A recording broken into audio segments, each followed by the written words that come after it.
Hi, ഇന്ന് നമുക്ക് കേരള സ്റ്റൈലിൽ ചെമ്മീൻ റോസ്റ്റ് ഉണ്ടാക്കുന്നത് എങ്ങനെയാണെന്ന് നോക്കാം. ഇതൊരു സ്പെഷ്യൽ ചെമ്മീൻ റോസ്റ്റ് ആണ്. ഇത് നമ്മൾ ഷാലോ ഫ്രൈ ചെയ്തിട്ടാണ് വയ്ക്കുന്നത്. അങ്ങനെ വയ്ക്കുന്നതുകൊണ്ട് നല്ല ടേസ്റ്റാണ് ഇതിന്.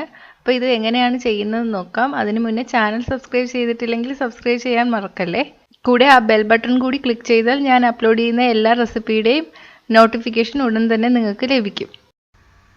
Please subscribe this channel and press on the bell icon for the latest updates. ഇതുണ്ടാക്കാൻ ആവശ്യമുള്ള സാധനങ്ങൾ: ചെമ്മീൻ 1/2 കിലോ, കാശ്മീരി മുളക് പൊടി 3.5 ടീസ്പൂൺ, മഞ്ഞൾപ്പൊടി 1 ടീസ്പൂൺ, ഉപ്പ് ആവശ്യത്തിന്, വെളിച്ചെണ്ണ 5 ടേബിൾ സ്പൂൺ, ഇഞ്ചി 1/2 ടീസ്പൂൺ, പച്ചമുളക് 1 സവാള 1 കപ്പ്, തക്കാളി 1, കറിവേപ്പില 1 തണ്ട്, 1 പാൽ 1/2 കപ്പ്. ഇനി നമുക്കിത് എങ്ങനെയാണ് ഉണ്ടാക്കുന്നതെന്ന് നോക്കാം. ഞാനിവിടെ 500 ഗ്രാം ചെമ്മീനാണ് എടുത്തിരിക്കുന്നത്.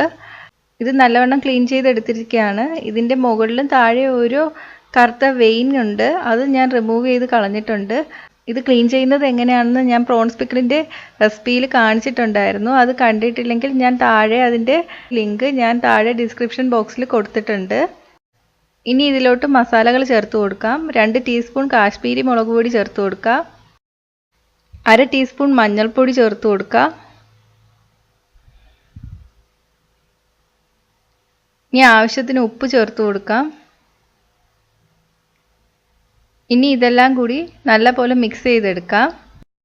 ഇപ്പം നല്ലപോലെ മിക്സ് ചെയ്തെടുത്തിട്ടുണ്ട്. ഇനി ഒരു 20 മിനിറ്റ് മസാല പിടിക്കാൻ വേണ്ടിയിട്ട് വയ്ക്കാം. വേണമെങ്കിൽ നമുക്കിത് ഫ്രിഡ്ജിൽ 20 മിനിറ്റ് വയ്ക്കാം. അപ്പം മസാലയൊക്കെ നല്ലപോലെ പിടിച്ചു വരും. ഇപ്പോൾ 20 മിനിറ്റ് കഴിഞ്ഞിട്ടുണ്ട്. ഇനി ഇത് വറുത്തെടുക്കണം. അതിന് വേണ്ടി 3 ടേബിൾ സ്പൂൺ വെളിച്ചെണ്ണ ഒഴിച്ചു കൊടുക്കുക.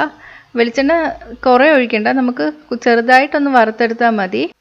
ഇനി എണ്ണ ചൂടായിട്ട് വരുമ്പോൾ മാരിനേറ്റ് ചെയ്ത് വെച്ചിരിക്കുന്ന പ്രോൺസ് ഇട്ട് കൊടുക്കാം.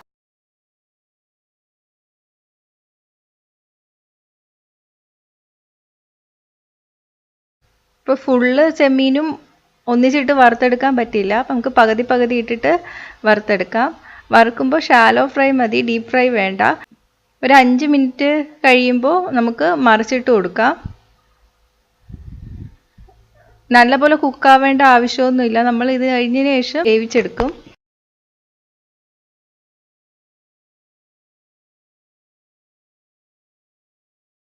ഇപ്പം എല്ലാം മറിച്ചിട്ടിട്ടുണ്ട്. ഇനി ഇതുപോലെ ഈ ഭാഗവും 5 മിനിറ്റ് ഒന്ന് വേവിച്ചതിന് ശേഷം നമുക്ക് പാത്രത്തിലോട്ട് മാറ്റി വയ്ക്കാം. ഇപ്പം 5 മിനിറ്റ് കഴിഞ്ഞിട്ടുണ്ട്. ഇനി ഇത് പാത്രത്തിലോട്ട് മാറ്റി വയ്ക്കുകയാണ്. ഇതുപോലെ ബാക്കിയുള്ള ചെമ്മീനും വറുത്തെടുക്കുക.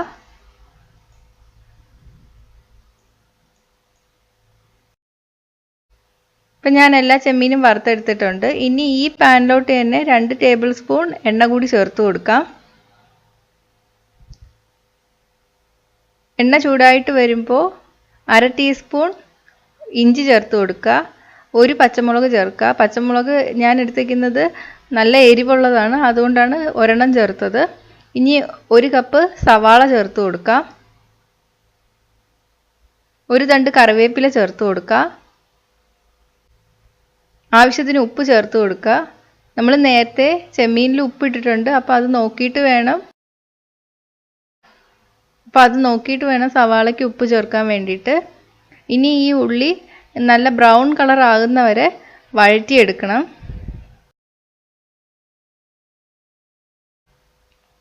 ഇപ്പോൾ സവാള നല്ല വഴണ്ട് വന്നിട്ടുണ്ട്, ബ്രൗൺ നിറമായി വന്നിട്ടുണ്ട്.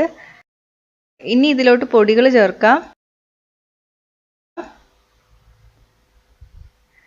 1/2 ടീസ്പൂൺ കാശ്മീരി മുളക് പൊടി ചേർക്കുകയാണ്.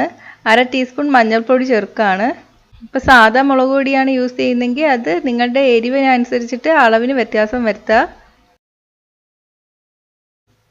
1 ടീസ്പൂൺ മല്ലിപ്പൊടി കൂടി ചേർത്ത് കൊടുക്കുക.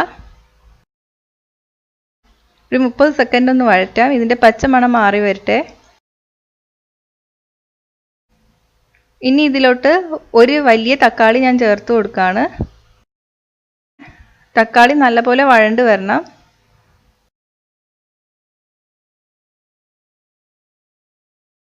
ഇപ്പോൾ തക്കാളി നല്ലപോലെ വെന്ത് വന്നിട്ടുണ്ട്.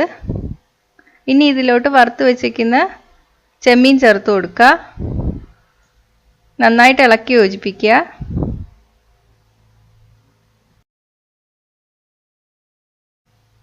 ഇനി ഇതിലോട്ട് 1/2 കപ്പ് ഒന്നാം പാൽ ചേർത്ത് കൊടുക്കുക. നല്ല കട്ടി തേങ്ങാപ്പാലാണ് ഞാൻ എടുത്തു വച്ചിരിക്കുന്നത്. നന്നായിട്ട് ഇളക്കി യോജിപ്പിക്കുക. ഉപ്പ് വേണമെങ്കിൽ ഇപ്പം നോക്കാം കേട്ടോ. എന്നിട്ട് ഒന്ന് അടച്ചു വെച്ചിട്ട് 10 മിനിറ്റ് വേവിക്കാം. 10 മിനിറ്റ് കഴിഞ്ഞിട്ടുണ്ട്.